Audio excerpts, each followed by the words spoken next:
Welcome to the Balanced Body Podcast, where Sherri Griggs, owner of Balanced Body Health and Wellness in Omaha, talks to us about health, wellness, and balancing hormones. Welcome back to the show. We're so excited to have Sherri Griggs back here joining us again. Balanced Body Health and Wellness from Omaha, Nebraska. Welcome back. How are you today, darling? Thank you, Jill. I am doing great. How about yourself? I'm doing fantastic. For those out in New York, it's a beautiful, summer day, so we're really ecstatic here. How's the weather there? It's actually gorgeous. The trees are all turning colors. It's very, very pretty. We, however, are looking for a freeze, and they're saying maybe snow on Saturday. Whoa! Not ready. Oh, my goodness. Well, it's like 73 degrees here. It's abnormal right now. But, wow, is that early for snow where you are? It's hit and miss. You know what? It's actually 76 today. So, it's warmer and than 38 us. Tonight. Whoa. So, yeah. It's Nebraska. We could go until December, January without snow. So we never know. Oh, my goodness. Well, we're excited to have you here. Would you mind sharing a little about what it is you do? Tell our listeners. Okay, well, Balanced Body Health and Wellness is all about helping people balance their hormones, and I say balance their life, their metabolic body, their blood sugar, their thyroid, their cortisol, looking out for them and helping them prevent those illnesses that can happen if you don't balance your body. And now everyone's saying, well, what do you mean hormones? What do you mean hormones? Don't the doctors check this stuff? What's going on? And the truth is, not all doctors check this. Could you share? It's not part of the routine, right? Correct. Not all of them do. It's not part of the routine. And, you may have heard the term in the past, our medicine here is sick medicine. And that meaning that we wait until you are ill to treat you. So, for instance, I had a patient in Tuesday. She came in, her cholesterol was 212, not terribly elevated. Her LDL, which is I always call LDL the low-down loser, the bad cholesterol, was 98. So, traditionally, if you're below 99, we don't worry about you. But when I asked her some questions, oh yes, heart disease is a problem in my family. Oh yes, diabetes is a problem in my family. So what that says is, she is set up to have a metabolic syndrome. So rather than wait for her cholesterol to get to the point that, we better treat this and give you a statin, we are treating her with some plant sterols, which many of your traditional practitioners will use as well, to try to see if we can keep that under control to keep her from getting sick, keep her from needing that medication. We're also looking at what is her blood sugar and her insulin doing. Her fasting blood sugar, it was 98. We like to see it below 100. So she's creeping up there to where she will spend years with her results getting worse before anyone does anything. So before her general practitioner addresses it, because that's generally how we're trained. We're trained to treat you when you're sick. We aren't generally trained to treat you before you get sick and to prevent it. And that's what my specialty training is about preventing illnesses if we can, and doing everything we can to keep you from needing to need those pharmaceuticals later on in life. Speaking of hormones, I said, most people think women, you hear hormones and, she's hormonal, she's this, she's that, but men also have hormones that need to be addressed. It's not just us ladies, right? Oh, my goodness gracious, absolutely. Another patient, a man, 65 years old. We did his testing, and his testosterone is low, his DHEA is in the tank. It doesn't even really exist, which is one of our hormones. You don't hear a lot about it, but it's one of the androgen hormones, like testosterone. And then we also looked at his cortisol. And it looks like, we'll do a little bit more testing, it's called an HPA axis dysfunction, previously called adrenal fatigue, but we understand the adrenals aren't really fatigued. But he is having symptoms, memory loss. His memory is terrible. Lots of problems with memory loss, aching joints. He's tired, not sleeping well. He has sleep apnea and he uses his CPAP, but he's still tired. So these are all symptoms of a lack of testosterone and DHEA. Now, he also happens to be, this particular gentleman also happens to be metabolic on top of it. So he is on a diabetes medication, he is on a cholesterol medication, very fit, very active, not at all overweight, eats well. So we have a lot of work to do to help him get to where he needs to be. Got it. And just hold on, cortisol, is that the stress hormone? I get confused. It is. Ah. Yeah, that's the stress hormone. That's the hormone that our body makes when we're under a lot of stress. And what happens if you've had a lot of stress in your lifetime, the brain, in order to protect itself, because cortisol works in the brain, it's the brain that tells the adrenals to make it, and it affects our brain. Our brain will tell us to stop making so much to protect itself to heal. So what we'll do is we'll work on some lifestyle modification, even just something as simple as 10 minutes a day to do some breathing or guided meditation helps the body start to heal. We'll work on supplements. There are supplements that we know can really help the body heal and with inflammation. And of course, we will replace that DHEA that he's missing and his testosterone. And all of that together, because testosterone affects cholesterol and blood sugar, may get him to the point, no guarantee, but may get him to the point that he may be able to go off that statin or potentially go off that diabetes medication.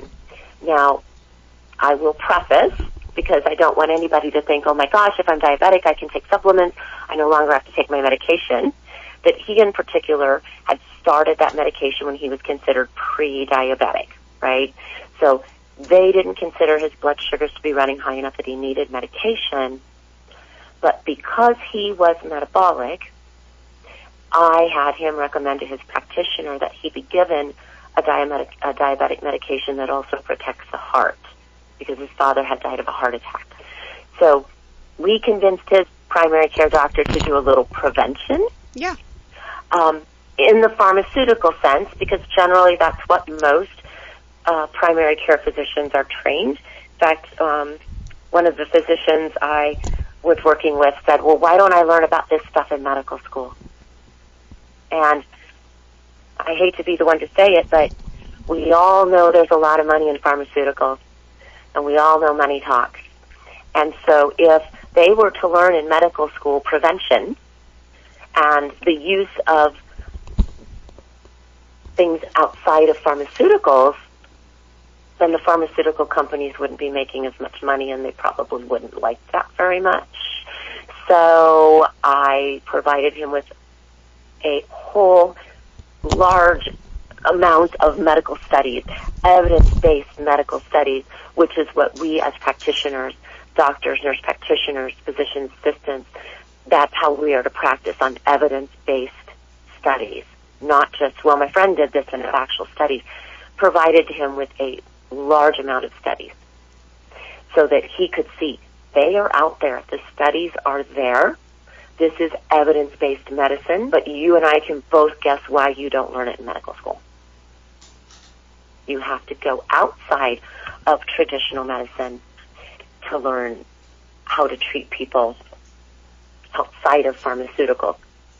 Not that pharmaceuticals are bad. I always like to say that because I know, I get it, yeah. They aren't bad.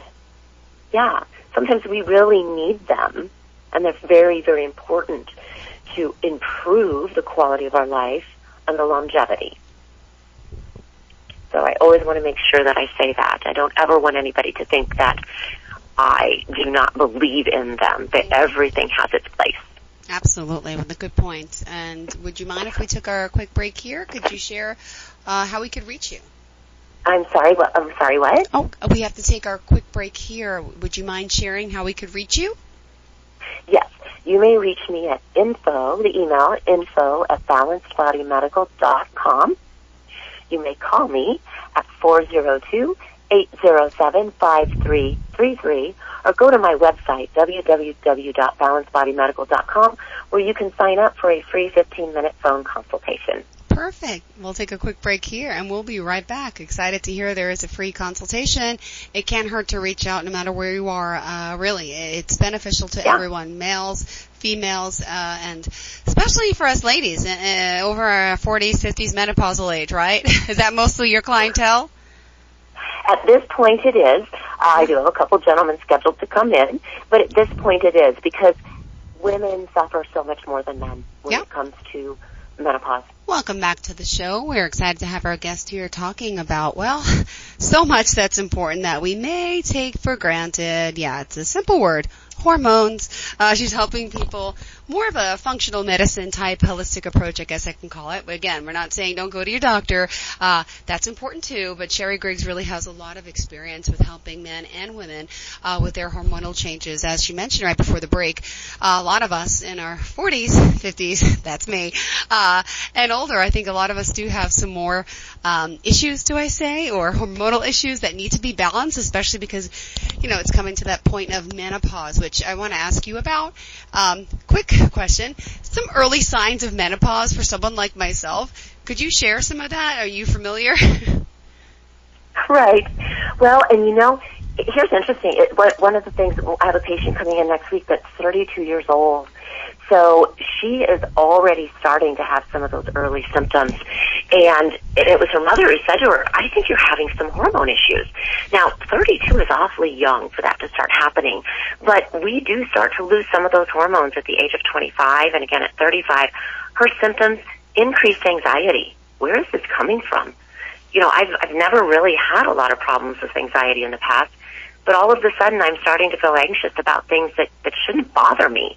What's wrong with me, right? She currently does suffer from depression, takes medication, but she's noticing her medication isn't working for her like it used to. She's having more days where she feels down or unmotivated. So though it can be some of the very, very earliest symptoms, and those tend to be the most bothersome, because we've always been taught menopause, hot flashes, night sweats, right?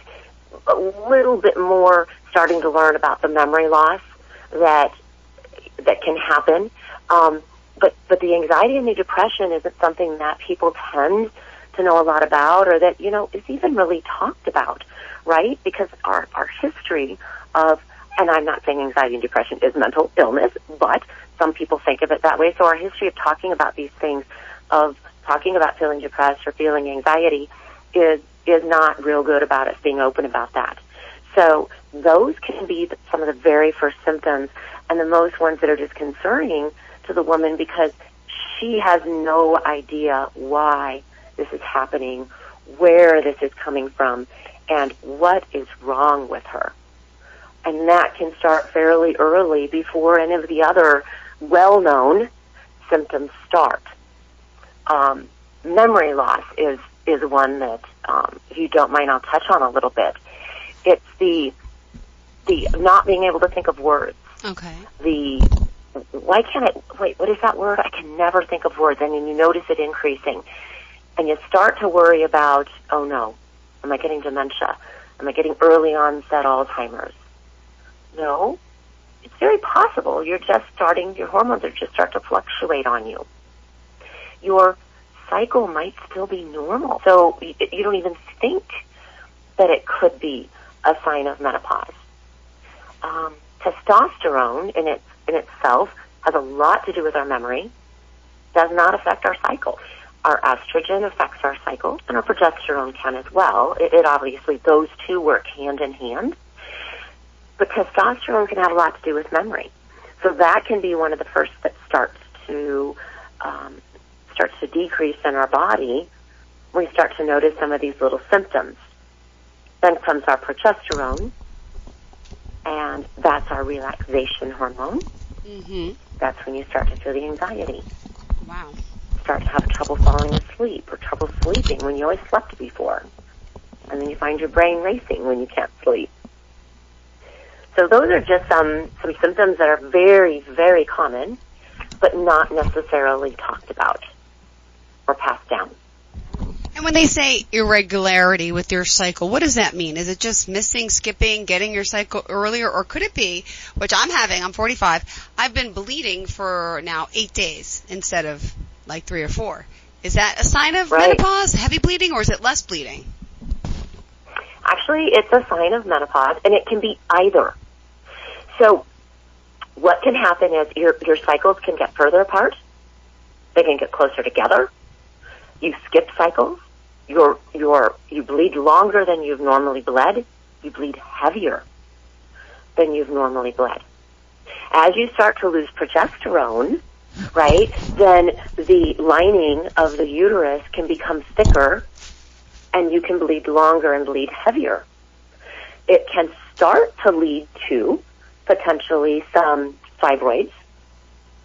But we found, and we're starting to learn, unlike 20 years ago when I had my hysterectomy, right, you either did an ablation or you did hysterectomy. We're starting to learn that by replacing that progesterone, we can help that with that bleeding, and we can cut that down. Because, again, progesterone is one of the early hormones that you lose. So if you're having some trouble with the sleeping, right, and you're noticing that you're bleeding heavier, it may very well be, and it most likely is, a lack of progesterone. You may be estrogen dominant. As you start to get estrogen dominant, you might start to notice a little more weight in your middle. Like, where did this come from? What? I'm eating the same, I'm exercising more, right? I'm starting to put a little bit of this on, and I'm bleeding more, and so that can be progesterone.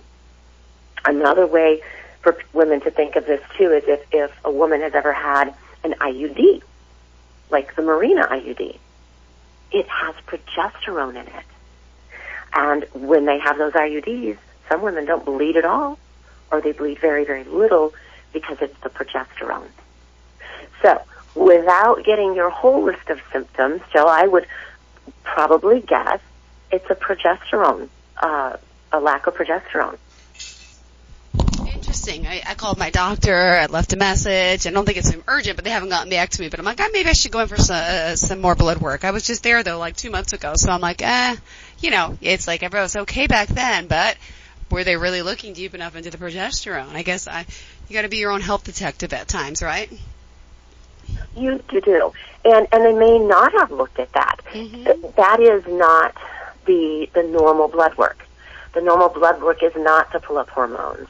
Mm-hmm. It's not to pull up the extra thyroid testing. It's to do the simple, and I've mentioned it before, the simple testing, almost the least amount of testing.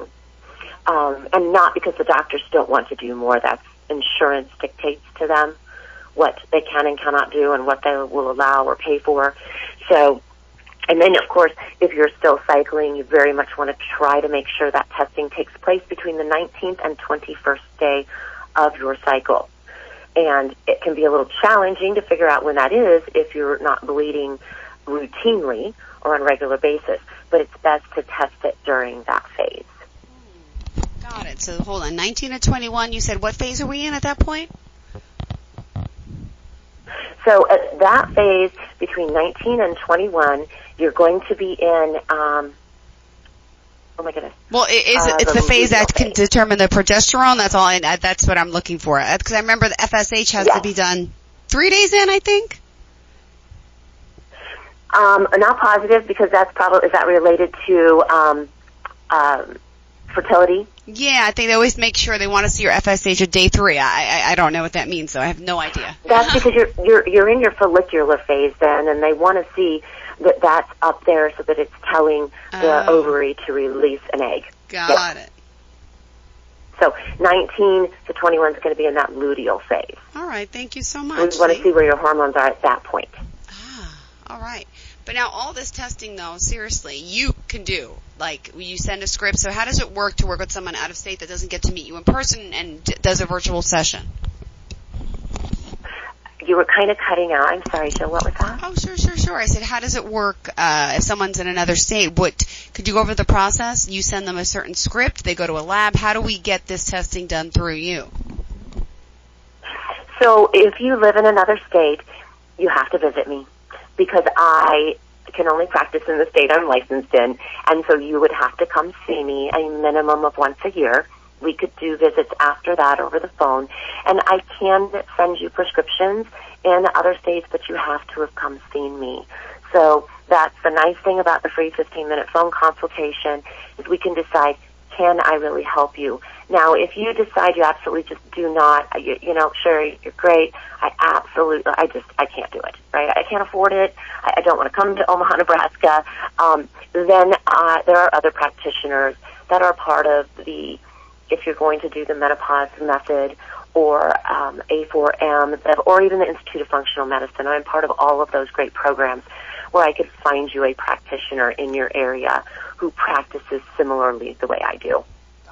All right, perfect. Good to know. And unfortunately, we must wrap up the show, and I want to find out how we can reach you. So what is that number and or website? Thank you. Yes, www.balancedbodymedical.com, where you can sign up for that free 15-minute phone consultation.